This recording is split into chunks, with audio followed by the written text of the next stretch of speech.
Hello everyone, আজকে চলে এসেছি নতুন একটা ভিডিও নিয়ে। আজকে আমি ভেবেছি বাড়ির পেছনে কয়েকটা সবজি গাছের চারা লাগাবো। তো এখানে এসে দেখছি যে আগে যে সমস্ত গাছ লাগিয়েছিলাম এখানে, তার নিচে তো অনেক জঙ্গল হয়ে গেছে আর পুরোটা আমাকে পরিষ্কার করতে হবে। তাই দেখা মাত্রই আমি শুরু করে দিলাম পরিষ্কার করার কাজ।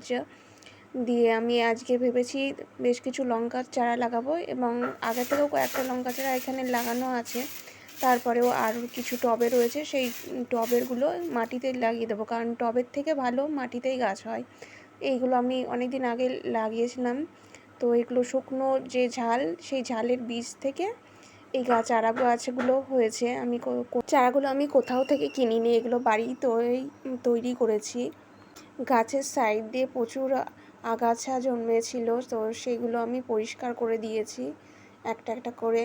কারণ পরিষ্কার থাকলে যে কোনো জায়গা যখন পরিষ্কার পরিচ্ছন্ন থাকবে তখন সেটা দেখতেও সুন্দর লাগে এবং গাছগুলোর কিন্তু বৃদ্ধি হতেও অনেক হেল্প হয়। তারপরে আমি গাছের গোড়াগুলো খুঁড়ে দিলাম এক এক করে, কারণ জল ধারণ ক্ষমতা বাড়ে গাছের গোড়া এভাবে খুঁড়ে দিলে, এবং গাছটা দ্রুত বৃদ্ধি হয়। প্রত্যেকটা গাছের ওই গোড়ার দিকটা আমি খুঁড়ে দিয়েছি যাতে জল ধরে রাখতে পারে মাটি। আর এই কিছু গাছগুলো এই টবের মধ্যে ছিল, আমি সেগুলোকেও মাটিতে পুঁতে দেবো আজকে।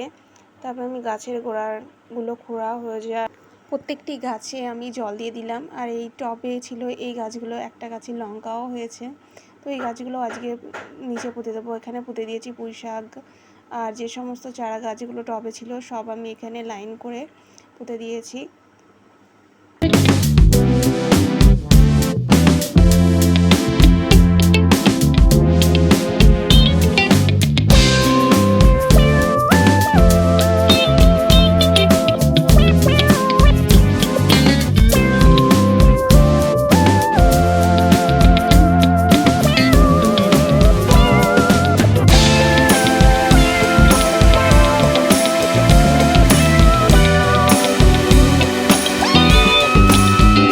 আজকের ভিডিও এই পর্যন্তই।